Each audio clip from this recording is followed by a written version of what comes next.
ಎಲ್ರಿಗೂ ನಮಸ್ಕಾರ. Welcome back to my channel. ನಾನು ರಮ್ಯಾ. ಇವತ್ತು ಭಾನುವಾರ ಮಾರ್ನಿಂಗಿಂದನೇ ವ್ಲಾಗ್ನ ಶುರು ಮಾಡಿದ್ದೀನಿ. ಇವತ್ತು ಯುಗಾದಿ ಹಬ್ಬದ ಸ್ಪೆಷಲ್. ಇವತ್ತು ನಾವು ಯಾವ ರೀತಿ ಹಬ್ಬನ ಸೆಲೆಬ್ರೇಷನ್ ಮಾಡಿದ್ವಿ, ಏನೇನೆಲ್ಲ ಅಡುಗೆ ಮಾಡಿದ್ವಿ, ಇಡೀ ನನ್ನ ಫ್ಯಾಮಿಲಿ ಎಲ್ಲ ಸೇರ್ಕೊಂಡು ನಾವು ಯಾವ ರೀತಿ ಹಬ್ಬನ ಸೆಲೆಬ್ರೇಷನ್ ಮಾಡಿದ್ವಿ ಅಂತ ವಿಡಿಯೋದಲ್ಲಿ ಶೇರ್ ಮಾಡಿದ್ದೀನಿ. ಸೊ ಎಲ್ಲೂ ಕೂಡ ಸ್ಕಿಪ್ ಮಾಡಿದೆ, ವಿಡಿಯೋನ ಪೂರ್ತಿಯಾಗಿ ನೋಡಿ. ಇನ್ ಕೇಸ್ ಈ ವಿಡಿಯೋ ನಿಮ್ಗೆ ಇಷ್ಟ ಆಯಿತು ಅಂದರೆ ಒಂದು ಲೈಕ್ ಮಾಡಿ, ಶೇರ್ ಮಾಡಿ, ಕಮೆಂಟ್ ಮಾಡಿ. ಹಾಗೆ ಇನ್ನೂ ಯಾರೆಲ್ಲ ನಮ್ಮ ಚಾನಲ್ನ ಸಬ್ಸ್ಕ್ರೈಬ್ ಮಾಡದೆ ನೋಡ್ತಾ ಇದ್ದೀರಾ, ದಯವಿಟ್ಟು ಸಬ್ಸ್ಕ್ರೈಬ್ ಮಾಡಿಕೊಂಡು ವಿಡಿಯೋನ ನೋಡಿ. ಹಾಗೆ ಇವಾಗ ನಾನು ಮಾರ್ನಿಂಗ್ ಎದ್ದು ಹಾಲು ತಂದಿಟ್ಟಿರ್ತಾರೆ, ಸೊ ಅದನ್ನ ಎತ್ತಿ ಫ್ರಿಜ್ಜಲ್ಲಿ ಇಟ್ಕೊಂಡೆ. ಅದಾದಮೇಲೆ ನಾನು ಇವಾಗ ಬಾಗಿಲಿಗೆ ನೀರು ಹಾಕಿ ಕಸನೆಲ್ಲ ಗೂಡಿಸ್ಕೊಂಡೆ. ಅದಾದಮೇಲೆ ಈಗ ರಂಗೋಲಿನೂ ಕೂಡ ಬಿಟ್ಕೋತಾ ಇದ್ದೀನಿ. ಈ ವರ್ಷ ಬಣ್ಣ ಏನು ಹಾಕ್ಲಿಲ್ಲ, ಸಿಂಪಲ್ ಆಗಿ ರಂಗೋಲಿನ ಬಿಟ್ಕೋತಾ ಇದ್ದೀನಿ. ಎಲ್ಲರಿಗೂ ಯುಗಾದಿ ಹಬ್ಬದ ಶುಭಾಶಯಗಳು. ಎಲ್ಲರೂ ಹಬ್ಬನೆಲ್ಲ ಚೆನ್ನಾಗಿ ಮಾಡಿದ್ದೀರಾ ಅಂತ ಅನ್ಕೋತೀನಿ. ಸೊ ನಾನು ವೀಡಿಯೋನ ಲೇಟಾಗಿ ಅಪ್ಲೋಡ್ ಮಾಡ್ತಾ ಇದ್ದೀನಿ ಅಷ್ಟೇ. ವೀಡಿಯೋ ಮಾಡಿದ್ದೀನೇ ನನಗೆ ಯಾವತ್ತೂ ಅಪ್ಲೋಡ್ ಮಾಡೋದಕ್ಕಾಗಲ್ಲ, ಸ್ವಲ್ಪ ಲೇಟಾಗಿ ಅಪ್ಲೋಡ್ ಮಾಡ್ತೀನಿ. ಎಡಿಟ್ ಮಾಡಿ ವಾಯ್ಸ್ ಓವರೆಲ್ಲ ಕೊಡಬೇಕಲ್ವ, ಸೊ ಹಾಗಾಗಿ ಇವತ್ತು ಸಿಂಪಲ್ ಅಂದರೆ ಸಿಂಪಲಾಗಿ ಪುಟ್ಟದಾಗಿ ಒಂದು ರಂಗೋಲಿನೂ ಕೂಡ ಬಿಟ್ಕೊಂಡೆ. ಸೊ ನಮ್ಮದು 2 ಬಾಗಿಲಿರೋದ್ರಿಂದ 2 ಕಡೆನೂ ಬಿಟ್ಕೊಂಡ್ವಿ. ಇದಾದಮೇಲೆ ನನ್ನ ತಂಗಿ ಇಲ್ಲಿ ಪೂಜೆಗೆಲ್ಲ ರೆಡಿ ಮಾಡಿ ಹೂವನ್ನೆಲ್ಲ ಮುಡಿಸಿ ಪೂಜೆಗೆ ರೆಡಿ ಮಾಡಿಟ್ಟಿದ್ಲು. ಇನ್ನು ನಾವು ರೆಡಿಯಾಗಿ ಪೂಜೆ ಮಾಡೋದಷ್ಟೇ. ಅದಕ್ಕಿಂತ ಮೊದಲು ಸ್ವಲ್ಪ ಹೆಸರುಬೇಳೆ ಕಡಲೆಬೇಳೆನ ನೆನೆಸ್ಕೋಬೇಕಾಗಿತ್ತು. ಹಬ್ಬದ ಸ್ಪೆಷಲೇ ಇದು ಅಲ್ವಾ, ಸೊ ಹೆಸರುಬೇಳೆ, ಒಬ್ಬಟ್ಟು ಮತ್ತು ಕಡಲೆಬೇಳೆ ವಡೆ ಇದನ್ನೆಲ್ಲ ಮಾಡೋದು ಪದ್ಧತಿ. ಸೊ ಹಾಗಾಗಿ ನಾವು ಕೂಡ ಇವತ್ತು ಹೆಸರುಬೇಳೆನ ಮಾಡಿ ಒಬ್ಬಟ್ಟು ಹಾಗೆ ವಡೆನ ಮಾಡ್ಕೊಂಡಿದ್ವಿ. ಸೊ ಯಾವ ರೀತಿ ಇದು ರೆಸಿಪಿನೆಲ್ಲ ಶೇರ್ ಮಾಡಿದ್ದೀನಿ. ಸೊ ಎಲ್ಲೂ ಕೂಡ ಸ್ಕಿಪ್ ಮಾಡಿದೆ, ವಿಡಿಯೋನ ಪೂರ್ತಿಯಾಗಿ ನೋಡಿ. ಕಡಲೆಬೇಳೆನ ಒಂದು 3ರಿಂದ 4 ಸಲ ನೀಟಾಗಿ ವಾಶ್ ಮಾಡಿ ನೆನೆಸಿಡ್ತಾ ಇದ್ದೀನಿ. ನೆಂದಿದ್ಮೇಲೆ ಇನ್ನೊಂದು ಸಲ ವಾಶ್ ಮಾಡಿಕೊಂಡು ರುಬ್ಕೊಳ್ಬೋದಲ್ವ, ಸೊ ಹಾಗಾಗಿ ಇವಾಗ ಇದನ್ನು ಕೂಡ ನೆನೆಸಿದ್ದಾಯಿತು. ಇದನ್ನು ಮಾರ್ನಿಂಗೇ ನೆನೆಸ್ಕೊಂಡ್ರೆ ನಾವು ಮಧ್ಯಾಹ್ನದಷ್ಟರಲ್ಲಿ ನಾವು ಅಡುಗೆ ಮಾಡೋದಕ್ಕೂ ಕೂಡ ಸರಿ ಹೋಗುತ್ತೆ. ಇಲ್ಲಾಂದರೆ ತುಂಬ ಲೇಟ್ ಆಗಿಬಿಡುತ್ತೆ. ನೈಟ್ ನೆನೆಸಿದ್ರೆ ಅಷ್ಟೊಂದು ಚೆನ್ನಾಗಿರಲ್ಲ. ಹಾಗಾಗಿ ಮಾರ್ನಿಂಗ್ಗೆ ಎದ್ದ ತಕ್ಷಣವೇ ಇವಾಗ ಸ್ನಾನ ಎಲ್ಲ ಮಾಡಿಕೊಂಡು ನೆನೆಸಿ ಎತ್ತಿಟ್ಕೊತಾ ಇದ್ದೀನಿ. ಹಾಗೆ ಸ್ವಲ್ಪ ಒಬ್ಬಟ್ಟಿಗೆ ಅಂತೇಳಿ ಕಂಕಣ ಮಾಡ್ಕೊಳ್ಳೋದಕ್ಕೆ ಸ್ವಲ್ಪ ಬೇಗನೆ ಕಲಸಿಟ್ಬಿಟ್ರೆ ಸ್ವಲ್ಪ ಚೆನ್ನಾಗಿ ನಿಂತಿರುತ್ತಲ್ಲ, ಸೊ ಹಾಗಾಗಿ ಬೇಗನೆ ಇವಾಗ ಕಲಸಿಟ್ಬಿಡೋಣ ಅಂತೇಳಿ ಕಲಿಸ್ತಾ ಇದ್ದೀನಿ. 3 ಕಪ್ಪಷ್ಟು ನಾನು ಇಲ್ಲಿ ಮೈದಾ ಹಿಟ್ಟನ್ನ ಸೇರಿಸ್ಕೊಂಡು ಸ್ವಲ್ಪ ರುಚಿಗೆ ಉಪ್ಪನ್ನ ಹಾಕೋತಾ ಇದ್ದೀನಿ. ಹಾಗೆ ಸ್ವಲ್ಪ ಅರಿಶಿನ ಪುಡಿ, 1 ಸ್ಪೂನು ನಾವು ತುಪ್ಪನ ಸೇರಿಸ್ಕೊಂಡು ಕಲಿಸೋದ್ರಿಂದ ಚೆನ್ನಾಗಿ ಬರುತ್ತೆ. ಹಾಗಾಗಿ ನಿಮ್ಗೇನಾದರೂ ಮೈದಾ ಅಡ್ಜಸ್ಟ್ ಆಗಿಲ್ಲ ಅಂತಂದರೆ ಗೋಧಿನೂ ಕೂಡ ನೀವು ಯೂಸ್ ಮಾಡ್ಬೋದು. ಗೋಧಿ ಹಿಟ್ಟನ್ನ ಕಲಸಿ ನೀವು ಕಂಕಣ ತಯಾರಿಸ್ಕೊಂಡು ಹೂರ್ಣನ ಸೇರಿಸ್ಕೊಂಡು ಒಬ್ಬಟ್ಟನ್ನ ಮಾಡ್ಕೋಬೋದು. ಈಗ ತುಪ್ಪನೂ ಕೂಡ ಸೇರಿಸ್ಕೊಂಡೆ ಚೆನ್ನಾಗಿ ಇದನ್ನು ಮಿಕ್ಸ್ ಮಾಡ್ಕೊತಾ ಇದ್ದೀನಿ. ಮಿಕ್ಸ್ ಮಾಡೋದ್ರಿಂದ ಚೆನ್ನಾಗಿ ಬರುತ್ತೆ. ಇಲ್ಲಾಂದರೆ ಅರಿಶಿನ ಇರುತ್ತೆ ಅಲ್ವಾ, ಸೊ ಅರಿಶಿನ ಹಂಗಂಗೆ ಕಾಣಿಸ್ತಾ ಇರುತ್ತೆ. ನೀಟಾಗಿ ಒಂದು ಸಲ ಚೆನ್ನಾಗಿ ಮಿಕ್ಸ್ ಮಾಡಿಕೊಂಡು ಸ್ವಲ್ಪನೇ ನೀರನ್ನ ಸೇರಿಸ್ಕೊಂಡು ನೀಟಾಗಿ ಸ್ವಲ್ಪ ತೆಳುವಾಗಿಯೇ ನಾವು ಕಲಿಸ್ಕೋಬೇಕಾಗತ್ತೆ. ತುಂಬ ಗಟ್ಟಿ ಕಲಿಸ್ಕೊಂಡ್ರೆ ಚೆನ್ನಾಗಿ ಬರಲ್ಲ. ತೆಳುವಾಗಿ ನಾವು ಸ್ಮೂತ್ ಇರಬೇಕು. ಹಾಗೆ ಸ್ವಲ್ಪನೇ ಎಣ್ಣೆ ಕೂಡ ಸೇರಿಸ್ಕೊಂಡು ಮತ್ತೆ ಇದನ್ನು ಚೆನ್ನಾಗಿ ಮಿಕ್ಸ್ ಮಾಡ್ಕೊತಾ ಇದ್ದೀನಿ. ಒಬ್ಬಟ್ಟಿಗೆ ಇದೇ ಥರ ಕಲಿಸ್ಕೋಬೇಕು. ತುಂಬ ಗಟ್ಟಿಯಾಗಿ ಚಪಾತಿ ಥರ ನಾವು ಚಪಾತಿ ಮಾಡ್ತೀವಲ್ಲ, ಚಪಾತಿ ಹಿಟ್ಟಿನ ಥರ ನಾವು ಕಲಿಸ್ಕೊಂಡ್ರೆ ಚೆನ್ನಾಗಿ ಬರಲ್ಲ. ಆ ಥರನೂ ಮಾಡ್ತಾರೆ, ಆದರೆ ಒಬ್ಬಟ್ಟಿಗೆ ಇದೇ ಬೆಸ್ಟು. ಈ ಥರ ಮಾಡಿದ್ರೇ ನಾವು ಅದನ್ನೆಲ್ಲ ತಟ್ಟೋದಕ್ಕೆಲ್ಲ ತುಂಬಾ ಸುಲಭವಾಗಿರುತ್ತೆ. ನೀಟಾಗಿಯೂ ಕೂಡ ಈಸಿಯಾಗಿ ಮಾಡ್ಕೋಬೋದು. ಮಾಡದೇ ಇದ್ದವರು ಕೂಡ, ಮಾಡೋಕ್ಕೆ ಬರದೇ ಇದ್ದವರು ಕೂಡ ಆರಾಮಾಗಿ ಇದನ್ನು ಮಾಡ್ಕೋಬೋದು. ಮತ್ತು ಇನ್ನೊಂದು ಸ್ವಲ್ಪ ಎಣ್ಣೆನ ಸೇರಿಸ್ಕೊಂಡಿದ್ದೀನಿ. ನೀಟಾಗಿರುತ್ತೆ, ನೀಟಾಗಿ ಸಾಫ್ಟಾಗಿ ಬರುತ್ತೆ. ಈ ರೀತಿ ಎಣ್ಣೆ ಹಾಕಿ ಬಿಟ್ಟರೆ ತುಂಬಾ ಸಾಫ್ಟಾಗಿ ಬರುತ್ತೆ. ಹಾಗೆ ಒಂದು ಪ್ಲೇಟ್ನ ಮುಚ್ಚಿ ಎತ್ತಿಡ್ತಾ ಇದ್ದೀನಿ. ನೆಕ್ಸ್ಟ್ ಇವಾಗ ನಾನು ಹೂರ್ಣನ ತಯಾರಿಸ್ಕೊತಾ ಇದ್ದೀನಿ. ನಾವು ಬೇಳೆ ಒಬ್ಬಟ್ಟು ಮಾಡೋದು. ನಾನು ಈ ಲೋಟದಲ್ಲಿ 3 ಲೋಟ ಬೇಳೆನ ತೊಗೊಂಡಿದ್ದೀನಿ. ಬೇಳೆನ ಅರ್ಧದಷ್ಟು ಬೇಯಿಸ್ಕೋಬೇಕು. ಜಾಸ್ತಿ ಬೇಯಿಸ್ಬಿಟ್ರೆ ಚೆನ್ನಾಗಿ ಬರಲ್ಲ, ತುಂಬ ತೆಳ ಆಗಿಬಿಡುತ್ತೆ. ಅರ್ಧ ಬೇಯಿಸ್ಕೊಂಡ್ರೆ ಸಾಕಾಗುತ್ತೆ. ಇನ್ನು ಈ ಕಡೆ ನನ್ನ ತಂಗಿ ಪೂಜೆಗೆಲ್ಲ ರೆಡಿ ಮಾಡ್ಕೊತಾ ಇದ್ಲು. ದೇವ್ರ ಫೋಟೋಗೆಲ್ಲ ಹೂವು ಮುಡಿಸಿ ರಂಗೋಲಿ ಕೂಡ ಬಿಡಿಸಿದ್ಲು, ಇಲ್ಲಿ ನೋಡ್ತಾ ಇರ್ಬೋದು. ಹಾಗೆ ನಾನು ಆ ಕಡೆ ಸ್ವಲ್ಪ ಬೇಗ ಅಡುಗೆ ಮಾಡ್ಕೋಬೋದಲ್ಲ, ಆ ಪೂಜೆನೆಲ್ಲ ಮುಗಿಸಿ ಅಂತ ಹೂರ್ಣ ಮತ್ತು ಕಂಕಣ ರೆಡಿ ಮಾಡಿಟ್ಟೆ.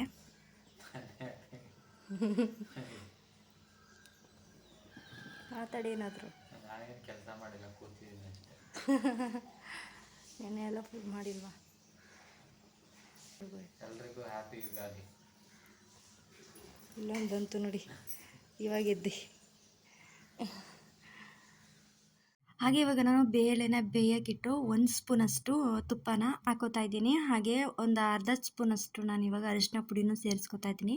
ಇವೆರಡನ್ನೂ ಸೇರಿಸೋದ್ರಿಂದ ತುಂಬ ಚೆನ್ನಾಗಿ ಕಟ್ಟು ಬಿಡುತ್ತೆ. ಒಬ್ಬಟ್ಟು ಸಾಂಬಾರು ಅಂತ ಹೇಳ್ತಾರೆ ಅಲ್ವಾ, ಅದನ್ನು ನೀಟಾಗಿ ಮಾಡ್ಕೋಬೋದು. ತುಂಬಾ ರುಚಿಯಾಗಿರುತ್ತೆ. ಹಾಗೆ ಕಟ್ಟು ಜಾಸ್ತಿ ಬಿಡುತ್ತೆ ಅಂತೇಳಿ ಅರಿಶಿನ ಮತ್ತು ತುಪ್ಪನ ಹಾಕ್ಕೊಳ್ತಾ ಇದ್ದೀನಿ. ಹಾಗೆ ಇವಾಗ ಬೆಲ್ಲನೂ ಕೂಡ ಸೇರಿಸ್ಕೊಳ್ತಾ ಇದ್ದೀನಿ. ಉಂಡೆ ಬೆಲ್ಲನೂ ಹಾಕೋಬೋದು, ಹಾಗೆ ಈ ರೀತಿ ಅಚ್ಚು ಬೆಲ್ಲನೂ ಕೂಡ ಹಾಕೋಬೋದು. ನಾನಿಲ್ಲಿ 7 ಎತ್ಕೊಂಡಿದ್ದೆ, ಆದರೆ ಎಕ್ಸ್ಟ್ರಾ 1 ಹಾಕಿದ್ದೀನಿ. 8 ಅಚ್ಚು ನಾನು ಬೆಲ್ಲನ ಕರಗಿಸ್ಕೊಂಡು ನಾನು ನೆಕ್ಸ್ಟ್ ಯಾವ ರೀತಿ ಮಾಡ್ತೀನಿ ಅಂತ ಅದನ್ನು ಕೂಡ ಶೇರ್ ಮಾಡ್ತೀನಿ. ಈ ರೀತಿ ಕರಗಿಸಿ ಎತ್ತಿಟ್ಕೊಬಿಡ್ಬೇಕು. ನೆಕ್ಸ್ಟು ಬೇಳೆನ ಒಂದು ಅರ್ಧದಷ್ಟು ಬೆಂದರೆ ಸಾಕು. ಬೇಳೆ ಬೇಯಬೇಕಾದ್ರೆ ತುಂಬಾ ಉಪ್ಪು ಬರ್ತಾ ಇರುತ್ತೆ.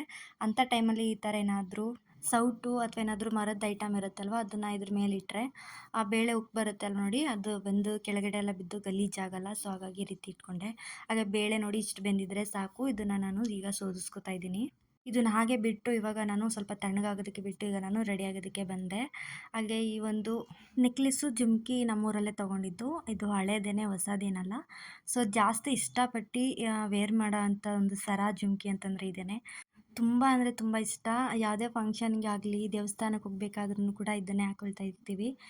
ಸೇಮ್ ನನ್ನ ತಂಗಿ ಹತ್ರನೂ ಸೇಮ್ ಇದೇ ಥರ ಜುಮ್ಕಿ ಹಾಗೆ ಸರ ಇದೆ. ಹಾಗೆ ಅಕ್ಕನೂ ಕೂಡ ಬ್ಲೌಸ್ನ ಚೆನ್ನಾಗಿ ಸ್ಟಿಚ್ ಮಾಡಿಕೊಟ್ಟಿದ್ರು. ಒಂದೇ ಸಲ ಕರೆಕ್ಟಾಗಿ ಪರ್ಫೆಕ್ಟಾಗಿ ಕೂರ್ತು. ಒಬ್ಬೊಬ್ಬರಿಗೆ ಟೈಟು ಲೂಸ್ ಈ ಥರ ಆಗ್ತಾ ಇರುತ್ತೆ ಬ್ಲೌಸು ಸ್ಟಿಚ್ ಮಾಡಿದಾಗ. ಆದರೆ ನಮ್ಮ ಅಕ್ಕ ಹೊಲ್ಕೊಡೋದು ನಮಗೆ ಒಂದು ಚೂರು ಹೆಚ್ಚು ಕಡಿಮೆ ಇರಲ್ಲ, ಅಷ್ಟು ಪರ್ಫೆಕ್ಟಾಗಿ ನಮಗೆ ಸ್ಟಿಚ್ ಮಾಡಿ ಕೊಡ್ತಾರೆ. ಸೊ ಇವಾಗ ಸಿಂಪಲಾಗಿ ರೆಡಿಯಾಗಿ ಇವಾಗ ಪೂಜೆಗೂ ಕೂಡ ರೆಡಿ ಮಾಡ್ಕೊಳ್ತಾ ಇದ್ದೀವಿ.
ಇವಾಗ ನಾನು ರೆಡಿ ಮಾಡ್ಕೊಂಡಿದ್ದಾಯಿತು. ಸಿಂಪಲಾಗಿ ಈ ರೀತಿ ರೆಡಿಯಾಗಿದ್ದೀನಿ.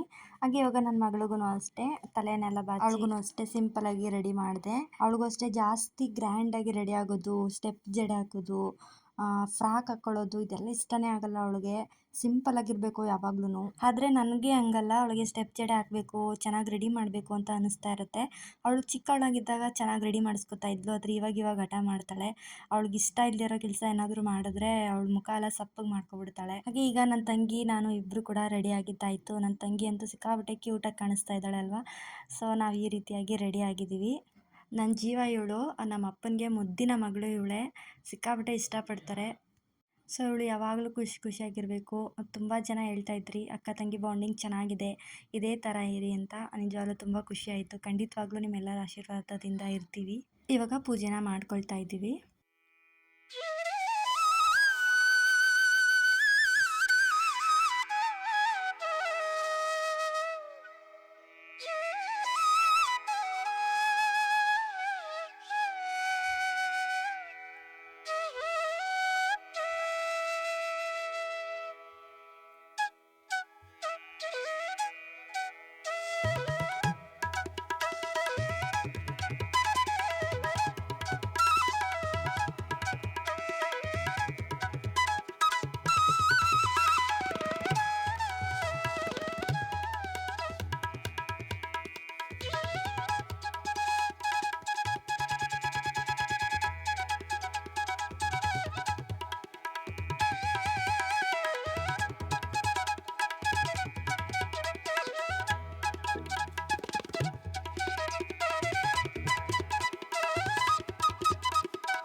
ಇವಾಗ ದೇವ್ರ ಪೂಜೆನೂ ಕೂಡ ಮಾಡ್ಕೊಂಡಿದ್ದಾಯಿತು. ಅಮ್ಮ ನಮಗೆ ಬೇವು ಬೆಲ್ಲ ಕೊಟ್ಟು ಆಶೀರ್ವಾದನೂ ಕೂಡ ಮಾಡಿದ್ರು.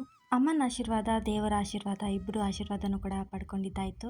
ಹಾಗೆ ಇವಾಗ ಫೋಟೋ ತೆಗೆಸ್ಕೋಬೇಕು ಅಂತೇಳಿ 3 ಜನನೂ ಕೂಡ ಇವಾಗ ಫೋಟೋನೆಲ್ಲ ತೆಗೆಸ್ಕೊಳ್ತಾ ಇದ್ದೀವಿ. ನಾವು ಪ್ರತಿ ಹಬ್ಬದಲ್ಲೂ ಅಷ್ಟೇ ಒಂದು ಮೆಮೋರೀಸ್ಗೆ ಅಂತೇಳಿ ಫೋಟೋಸು ಹಾಗೆ ವೀಡಿಯೋಸ್ನ ಜಾಸ್ತಿ ಮಾಡ್ಕೊಳ್ತಾ ಇರ್ತೀವಿ. ನನಗಂತೂ ಸಿಕ್ಕಾಪಟ್ಟೆ ಇಷ್ಟ ಫೋಟೋ ತೆಗೆಸ್ಕೋಬೇಕು ಹಾಗೆ ವೀಡಿಯೋಸ್ ಮಾಡಬೇಕು ಅಂತ ಹೇಳಿದ್ರೆ. ನಮ್ಮ 3 ಜನನೂ ನೋಡ್ತಾ ಇದ್ದರೆ ಜನ ಎಲ್ಲ ಅಮ್ಮ ಮಕ್ಕಳ ಅಂತ ಕೇಳ್ತಾರೆ, ತಾಯಿ ಮಕ್ಕಳು ಅಂತಲೇ ಹೇಳ್ತಾರೆ. ಸುಮಾರು ಜನ ಎಲ್ಲಾದರೂ ಹೊರಗಡೆ ಶಾಪಿಂಗ್ ಹೋದರೆ, ಏನಾದರೂ ಬಳೆ ಅಂಗಡಿಗೆ ಹೋದರೆ ಅಥವಾ ಏನಾದ್ರು ಹಾಸ್ಪಿಟ್ಲಿಗೆ ಹೋದ್ರೂ ಸಹ ಹಾಗೆ ಕೇಳ್ತಾರೆ, ನಿಮ್ಮ ತಾಯಿನ ಅಂತ ಹೇಳ್ತಾರೆ ಅಥವಾ ನಿಮ್ಮ ಮಗಳ ಅಂತ ಕೇಳ್ತಾರೆ. ಸೊ ಈ ಥರ ಎಲ್ಲ ನಮ್ಮ ಬಾಂಡಿಂಗು ಈ ಥರ ಇದೆ. ಅಮ್ಮ ಬೇಡ ನಿಂಗೆ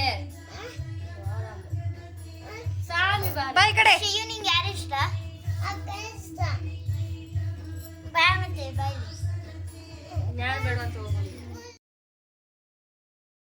ನಮ್ಮ ಮಗಂದು ಒಂದು ಫೋಟೋ ಇರಲಿ ಅಂತ ಕೂಗಿದ್ರೆ ಅವ್ನು ಬರಲೇ ಇಲ್ಲ.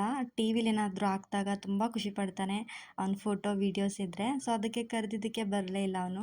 ಹಾಗೆ ಈ ಕಡೆ ಪೂಜೆನೆಲ್ಲ ಮುಗಿಸ್ಕೊಂಡಿದ್ದಾಗಿತ್ತಲ್ವ, ಹಾಗೆ ಊರ್ಣಕ್ಕೆ ರೆಡಿ ಮಾಡ್ಕೊಳ್ಳೋಣ ಅಂತ ಬಂದ್ವಿ. ತುಂಬಾ ಕಂಪ್ಲೀಟ್ ಕೂಲ್ ಆಗಿತ್ತು. ಫಸ್ಟೇ ನಾನು ಈ ರೀತಿ ಬೆಲ್ಲ ಕಾಯಿಸಿದ್ನ ನೀಟಾಗಿ ಈ ರೀತಿ ಫ್ರೈ ಮಾಡಿ ಎತ್ತಿಟ್ಬಿಟ್ಟು ಹೋಗಬೇಕಾಗಿತ್ತು. ತುಂಬಾ ಲೇಟ್ ಆಯಿತು. ಇವಾಗ ನಾನು ಕೂಡ ಇವಾಗ ಡ್ರೆಸ್ ಚೇಂಜ್ ಮಾಡ್ಕೊಂಡು ಬಂದೆ, ಇಲ್ಲಾಂದರೆ ಸ್ಯಾರಿ ಎಲ್ಲ ಗಲೀಜಾಗ್ಬಿಡುತ್ತೆ. ಸೊ ಹಾಗಾಗಿ ಫಸ್ಟೇ ಈ ರೀತಿ ನಾವು ಚೆನ್ನಾಗಿ ಫ್ರೈ ಮಾಡಿ ಎತ್ತಿಟ್ಬಿಟ್ಟು ಹೋಗಿದ್ರೆ ಚೆನ್ನಾಗಿ ಕಂಪ್ಲೀಟ್ ಕೂಲ್ ಆಗಿಬಿಡ್ತಾಯಿತ್ತು. ಇವಾಗ ಒಬ್ಬಟ್ಟು ಮಾಡ್ಕೊಳ್ಳೋದಕ್ಕೂ ಕೂಡ ಸರಿ ಹೋಗ್ತಾಯಿತ್ತು. ಹಾಗೆ ಇವಾಗ ಸ್ವಲ್ಪ ಕಾಯಿ ತುರಿ ಮತ್ತು ಏಲಕ್ಕಿ ಪುಡಿನ ಸೇರಿಸ್ಕೊಂಡು ಮತ್ತೆ ಇದನ್ನು ಚೆನ್ನಾಗಿ ಫ್ರೈ ಮಾಡ್ಕೊಳ್ತಾ ಇದ್ದೀನಿ. ನೋಡಿ, ಈ ಹಂತಕ್ಕೆ ಬಂದ ಮೇಲೆ ನಾವು ಸ್ಟವ್ನ ಆಫ್ ಮಾಡಿಕೊಂಡು ನೀಟಾಗಿ ಕಂಪ್ಲೀಟ್ ಕೂಲ್ ಆಗಬೇಕು. ಕೂಲ್ ಆಗಿದ್ಮೇಲೆ ನಾವು ರುಬ್ಕೊಂಡು ನಾವು ಮಾಡ್ಕೊಳ್ಬೋದು. ಹಾಗೆ ಅದನ್ನು ಸ್ವಲ್ಪ ಫ್ಯಾನ್ ಕೆಳಗಡೆ ಆರಲಿಕ್ಕೆ ಬಿಟ್ಟಿದ್ದಾಯಿತು. ಹಾಗೆ ಈ ಕಡೆ ಕಡಲೆಬೇಳೆನ ಇವಾಗ ಚೆನ್ನಾಗಿ ರುಬ್ಕೊಂಡು ವಡೆ ಮಾಡ್ಕೊಳ್ಳೋದಕ್ಕೆ ಎಲ್ಲ ರೆಡಿ ಮಾಡ್ಕೊತಾ ಇದ್ದೀವಿ. ಇದಕ್ಕೆ ಮಸಾಲೆ, ಜೀರಿಗೆ, ಮೆಣಸು, ಒಣಗಿದ ಮೆಣಸಿನಕಾಯಿ ಹಾಗೆ 8ರಿಂದ 10 ಬೆಳ್ಳುಳ್ಳಿನ ತೊಗೊಂಡಿದ್ದೀವಿ. ಚೆನ್ನಾಗಿರುತ್ತೆ ತುಂಬ. ಸೊ ಇದನ್ನು ಕೂಡ ಎಲ್ಲ ರುಬ್ಬಿ ಎತ್ತಿಟ್ಕೊಂಡಿದ್ದಾಯಿತು. ಹಾಗೆ ಹಬ್ಬದ ಸ್ಪೆಷಲ್ ಇವತ್ತು ಬಾಳೆ ಎಲೆಯಲ್ಲಿ ಊಟ ಮಾಡೋಣ ಅಂತೇಳಿ ಇವತ್ತು ಬಾಳೆ ಎಲೆನ ತರಿಸ್ಕೊಂಡಿದ್ವಿ. ಹಬ್ಬ ಹಡಿಗಳು ಈ ರೀತಿ ನಾವು ಬಾಳೆ ಎಲೆನಲ್ಲಿ ಊಟ ಮಾಡಿದ್ರೆ ಆರೋಗ್ಯಕ್ಕೆ ತುಂಬ ಒಳ್ಳೆಯದು ಅಂತ ಹೇಳ್ತಾರೆ. ಆವಾಗಿನ ಕಾಲದಲ್ಲೆಲ್ಲ ಬಾಳೆ ಎಲೆಯಲ್ಲೇ ಜಾಸ್ತಿ ಊಟ ಮಾಡ್ತಾಯಿದ್ರು ಹಿರಿಕರು. ಹಬ್ಬ ಹರಿದಿನಲ್ಲಾದರೂ ನಾವು ಈ ಥರ ಬಾಳೆ ಎಲೆಯಲ್ಲಿ ಊಟ ಮಾಡಬೇಕು. ಹಾಗೆ ಒಬ್ಬಿಟ್ಟು ಕೂಡ ಇದರಲ್ಲೇ ತಟ್ಕೋಬೋದು. ಅಂಗಡಿನಲ್ಲಿ ಈ ರೀತಿ ಒಬ್ಬಟ್ಟು ತಟ್ಟೋ ಶೀಟ್ ಸಿಗುತ್ತೆ, ಇದರಲ್ಲೂ ಕೂಡ ತಟ್ಕೋಬೋದು. ಇದು ಇಲ್ಲ ಅಂತ ಹೇಳಿದ್ರೆ ಮನೆಯಲ್ಲೇ ನಮ್ಮದು ಎಣ್ಣೆ ಕವರ್ ಇರುತ್ತೆ ನೋಡಿ, ಅದನ್ನೇ ಕಟ್ ಮಾಡಿಕೊಂಡು ಮಾಡ್ಕೋಬೋದು. ಹಾಗೆ ಈಗ ನಾನು ರೌಂಡಕ್ಕೆ ಎಲೆನ ಕಟ್ ಮಾಡ್ಕೊಂಡಿದ್ದೀನಿ. ಬಾಳೆ ಎಲೆನ ನಾನು ಮಧ್ಯದಲ್ಲಿ ಕಟ್ ಮಾಡ್ಕೋಬಾರ್ದಾಗಿತ್ತು, ಸೈಡಲ್ಲಿ ಕಟ್ ಮಾಡಿದ್ದಿದ್ರೆ ಇನ್ನೂ ಚೆನ್ನಾಗಿ ಬರ್ತಾಯಿತ್ತು. ನೀವೇನಾದರೂ ಕಟ್ ಮಾಡಿದ್ರೆ ಸೈಡಲ್ಲಿ ಕಟ್ ಮಾಡ್ಕೊಳ್ಳಿ.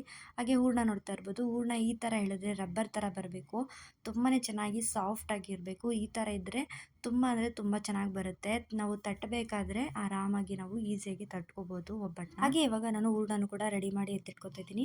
ಅಷ್ಟರಲ್ಲಿ ಸ್ವಲ್ಪ ನಾನು ಇವಾಗ ವಡೆ ಕಲಿಸ್ಕೊಟ್ಬಿಟ್ರೆ ನಮ್ಮ ಮನೆಯವ್ರು ಹಾಕ್ಕೊಡ್ತಾರೆ. ಹಾಗಾಗಿ ಇದನ್ನು ಕೂಡ ಮಾಡ್ಕೊಬಿಡೋಣ ಅಂತೇಳಿ ವಡೆಗೆ ರುಬ್ಕೊಂಡಿರುವಂತಹ ಮಸಾಲೆ, ಕಡಲೆಬೇಳೆನೂ ಕೂಡ ರುಬ್ಕೊಂಡು ಹಾಕ್ಕೊಂಡಿದ್ದೀವಿ. ಹಾಗೆ ಈರುಳ್ಳಿ, ಸಬ್ಸಿಗೆ ಸೊಪ್ಪು, ಕರಿಬೇವಿನ ಸೊಪ್ಪು, ಕೊತ್ತಂಬರಿ ಸೊಪ್ಪು ಹಾಗೆ ಹಸಿಮೆಣಸಿನ್ಕಾಯಿನ ಸಣ್ಣದಾಗಿ ಕಟ್ ಮಾಡ್ಕೊಂಡು ಹಾಕ್ಕೊಂಡಿದ್ದೀವಿ. ಹಾಗೆ ರುಚಿಗೆ ತಕ್ಕಷ್ಟು ಉಪ್ಪು, ಸ್ವಲ್ಪ ತಿಂಡಿ ಸೋಡಾ, ಇದನ್ನೆಲ್ಲ ಸೇರಿಸಿ ಚೆನ್ನಾಗಿ ಮಿಕ್ಸ್ ಮಾಡಿ ಕಲಸಿ ನಾನು ಕೊಟ್ಟೆ. ಅವರು ಕೂಡ ವಡೆನ ಹಾಕ್ಕೊಟ್ರು. ಹಾಗೆ ಸ್ವಲ್ಪ ಒಬ್ಬೊಬ್ಬರು ಒಂದೊಂದು ಕೆಲಸ ಮಾಡಿಕೊಂಡ್ರೆ ಕೆಲಸನೂ ಬೇಗ ಮುಗಿಯುತ್ತೆ. ಹಾಗೆ ಆರಾಮಾಗಿ ಟೈಮ್ ಸ್ಪೆಂಡ್ ಮಾಡ್ಬೋದು ಕೂತ್ಕೊಂಡು, ಎಲ್ಲರೂ ಟಿ ವಿ ನೋಡಿಕೊಂಡು ಮಾತಾಡಿಕೊಂಡು. ಹಾಗೆ ಪೂಜೆನೂ ಕೂಡ ಮುಗ್ದಿತ್ತು ಅಲ್ವಾ. ಸೊ ಆ ಹಬ್ಬಕ್ಕೆ ಅಂತೇಳಿ ನಾವೆಲ್ಲೂ ಹೊರಗಡೆ ಹೋಗಲಿಲ್ಲ. ಸಿಂಪಲಾಗಿ ಒಂದು ಸ್ವಲ್ಪ ಹಬ್ಬದ ಊಟ ಮಾಡಿಕೊಂಡು ಮನೆಯಲ್ಲೇ ಇದ್ವಿ. ಸೊ ಈಗ ನೆಕ್ಸ್ಟು ನಾನೀಗ ಒಬ್ಬಟ್ಟನ್ನ ತಟ್ಕೊಳ್ತಾ ಇದ್ದೀನಿ. ನೋಡಿ ಎಷ್ಟು ಚೆನ್ನಾಗಿ ಬರ್ತಾಯಿದೆ. ಇದಕ್ಕೆ ನಾವು ಸ್ವಲ್ಪ ಚಿರೋಟಿ ರವೆನೂ ಕೂಡ ಸೇರಿಸ್ಕೋಬೋದು, ತುಂಬಾ ಚೆನ್ನಾಗಿ ಬರುತ್ತೆ. ಈ ಸಲ ಮಿಸ್ ಆಯಿತು, ನೋಡೋಣ ಇದರಲ್ಲೇ ಮಾಡಿ ಅಂತೇಳಿ ಇದರಲ್ಲೇ ಮಾಡಿಸಿ. ತುಂಬ ಅಂದರೆ ತುಂಬ ಚೆನ್ನಾಗಿ ಬಂತು. ಆದರೆ ಒಂದು ಏನಪ್ಪ ಅಂತ ಹೇಳಿದ್ರೆ ಹೂರಣ ಸ್ವಲ್ಪ ಗಟ್ಟಿ ಆಗಿಬಿಡ್ತು. ದಯವಿಟ್ಟು ಗಟ್ಟಿ ಅಂತೂ ಮಾಡ್ಕೊಳಕ್ಕೆ ಹೋಗ್ಬೇಡಿ. ಗಟ್ಟಿ ಆದರೆ ನಮಗೆ ತಟ್ಟೋದಕ್ಕೂ ಕೂಡ ಆಗೋಲ್ಲ. ಸ್ವಲ್ಪ ತೆಳುವಾಗಿರಬೇಕು. ತೆಳು ಇದ್ದರೆ ತುಂಬಾ ಚೆನ್ನಾಗಿ ಬರುತ್ತೆ, ತಟ್ಟೋದಕ್ಕೂ ಕೂಡ ಆರಾಮಿರುತ್ತೆ. ಅದು ಗಟ್ಟಿನೂ ಇರಬಾರ್ದು, ಆದಷ್ಟು ತೆಳ್ಳನೂ ಇರಬಾರ್ದು, ಮೀಡಿಯಮ್ ಆಗಿರಬೇಕು. ಮೀಡಿಯಮ್ ಆಗಿದ್ದರೆ ಆರಾಮಾಗಿ ನಾವು ತಟ್ಟಿದ್ರೆ ನೀಟಾಗಿ ಬರುತ್ತೆ. ನಾವು ಯಾವ ಶೇಪಲ್ಲಿ ತಟ್ಟಿದ್ರೂ ಕೂಡ ಚೆನ್ನಾಗಿ ಬರುತ್ತೆ. ಎಷ್ಟು ತೆಳು ಬೇಕಾದರೂ ನಾವು ತಟ್ಕೋಬೋದು. ಇಲ್ಲ ಅಂತಂದರೆ ನಾವು ಒಬ್ಬಟ್ಟನ್ನ ತಟ್ಟಿ ಕೈಯೆಲ್ಲ ನೋವು ಬಂದ್ಬಿಡುತ್ತೆ. ಸುಲಭವಾಗಿ ಮಾಡೋ ಕೆಲಸನ ತುಂಬ ಕಷ್ಟಪಟ್ಟು ಮಾಡಬೇಕಾಗುತ್ತೆ. ಸೊ ಮಾಡಬೇಕಾದ್ರೆ ನಾವು ಕರೆಕ್ಟಾಗಿ ಮಾಡಿದ್ರೆ ತುಂಬ ಚೆನ್ನಾಗಿ ಬರುತ್ತೆ. ನಾನು ಈ ಕಡೆ ಒಬ್ಬಟ್ಟನ್ನ ತಟ್ಕೊಡ್ತಾ ಇದ್ದೆ, ನನ್ನ ತಂಗಿ ಬೇಯಿಸ್ಕೊಳ್ತಾ ಇದ್ಲು. ಈ ರೀತಿ ನಮ್ಮ ಮನೆಯಲ್ಲಿ ಒಬ್ಬೊಬ್ಬರು ಒಂದೊಂದು ಕೆಲಸ ಮಾಡ್ಕೊಳ್ತೀವಿ. ತುಂಬ ಜನ ಹೇಳ್ತಾನೆ ಇರ್ತೀರ, ನಿಮ್ಮ ಫ್ಯಾಮಿಲಿ ನೋಡಿದ್ರೆ ತುಂಬ ಖುಷಿಯಾಗುತ್ತೆ. ಇದೇ ಥರ ಒಗ್ಗಟ್ಟಿಂದ ಇರಿ ಅಂತ.